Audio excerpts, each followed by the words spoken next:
Our final presentation from Dr. Cindy Bateman. Known to some of you, but for those of you who don't, Dr. Bateman is the founder and medical director of the Bateman Horne Center. She spent her 30-year plus career in medicine advancing the diagnosis and treatment of ME/CFS, fibromyalgia, and other post-infectious illnesses. Dr. Bateman is a sought-after lecturer and sits on several national committees that will impact the future of diagnostic and treatment standards. Dr. Bateman, the time is yours. Thank you very much, Rob. It's an honor to be here, and I thank you all so much for your contributions. Just a little reflection. After 10 years of being a primary care internist, internal medicine, I thought, oh my gosh, how can I possibly take care of these illnesses without learning more about them? So I became a fatigue specialist. And then after 15 years in private practice, I thought there is so much to do. I need the help of others. And I had some help from a small nonprofit, but in 2015, we formed the Bateman Horne Center. And what an amazing group of people have come together to bring their talents and to create such more dramatic and big outreach. So I credit them, these great leaders, and the many volunteers who work with us. We have not much time left, but I want to take a minute to talk about research progress and especially the way Bateman Horne Center and our team has tried to insert ourselves in the process and to facilitate more rapid progress in research. I'm not going to spend time on the clinical trials we do on site. We have a great research team, but you can come to our website and look at the trials we've done in the past and the trials that we are currently doing. Just a quick word about the collaborative research centers. So between 2017 and 2022, the NIH funded a 5-year grant to 3 collaborative research centers, as Sabrina mentioned, and we were able to play a very important part in 2 of those 3 collaborative research centers, not only enrolling the correct patients, hopefully, but also having a role in clinical research and guiding that research with our clinical experience. That's over now. If you want to learn more about the papers that have been published and the work that was done, you can go to mecfs.rti.org. That is the website where CFSNet is, where you can learn about the many things that are coming out of that effort, and there will continue to be more. I wanted to talk to you about the NIH ME/CFS Roadmap Initiative. And you can just put NIH ME/CFS Roadmap in Google and look it up. But this is a new and huge effort through the NINDS, which is the National Institute of Neurologic Diseases and Stroke. They have a council that guides them. And this is a project where many, many experts are coming together, including a lot of lived experience experts who have expertise in science, but also expertise with all aspects of the illness, either as caregivers or as patients themselves.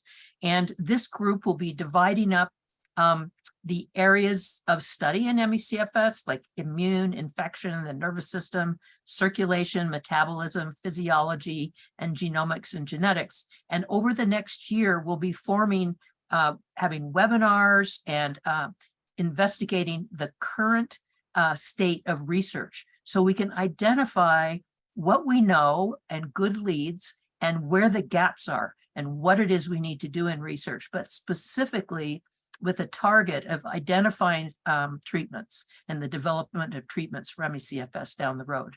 This won't be in a vacuum.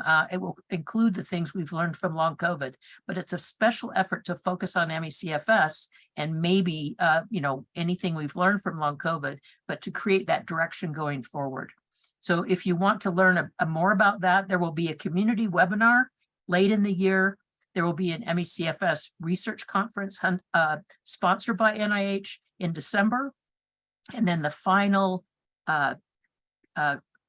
cumulative result will be presented at the council meeting formally at the NIH of where we think the direction should go. There is also, I think, much to be learned from the long COVID initiative. So if you're not tracking this, you can track it to some degree on the website, recovercovid.org. And Recover COVID is the $1 billion that was appropriated for tracking the sequela of COVID-19. And there are kind of two sections of it, an observational side and a treatment or clinical trial side.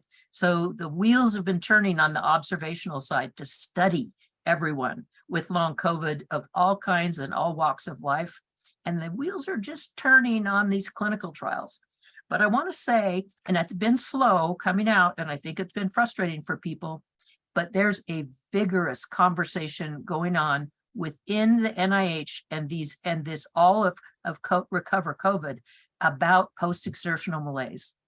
And this is a new thing. This is a really great opportunity for those of us with ME/CFS experience and those with long COVID clinical experience to really communicate about PEM and post-exertional symptom exacerbation.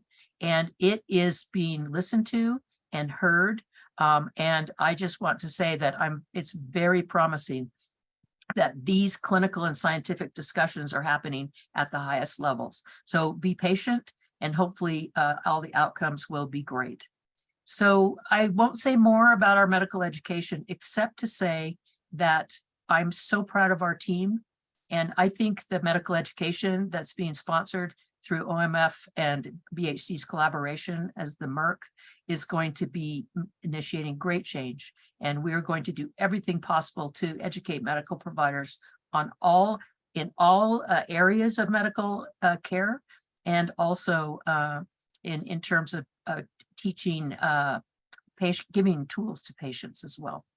Last thing I want to say is that the National Academies of Science, Engineering, and Medicine are working again in a very collaborative way with as many people who want to contribute to create a long COVID definition. And there are many ME/CFS experts contributing to this. So if you want to learn more about that effort, which will be going on over the next year, you could just put long COVID NASEM in Google and you can see what's going on there. Thank you for a chance to update you on that. Now, in closing, we invite all of our participants to join us in honoring ME/CFS, FM, and Long COVID Awareness Day by holding up the shoes you miss wearing or any other symbol of you that's appropriate as we close and as we all commune with each other.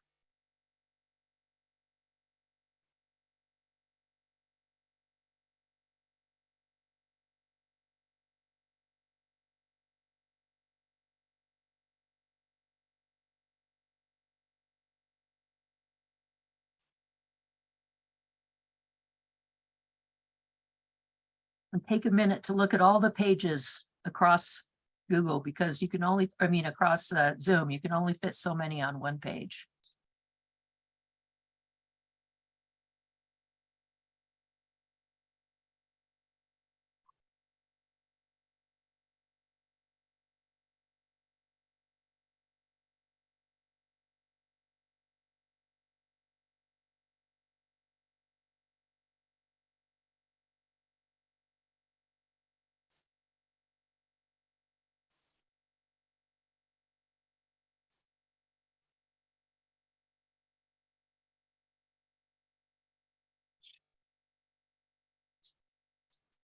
We want all of you to know that we care about you. We care about your well-being. We care about moving the needle forward, making change. My goal is that these illnesses will be completely mainstreamed in medicine, in every aspect of education, and that every physician in general practice and in every specialty and every allied health professional will be taught about these illnesses from the moment they start their training.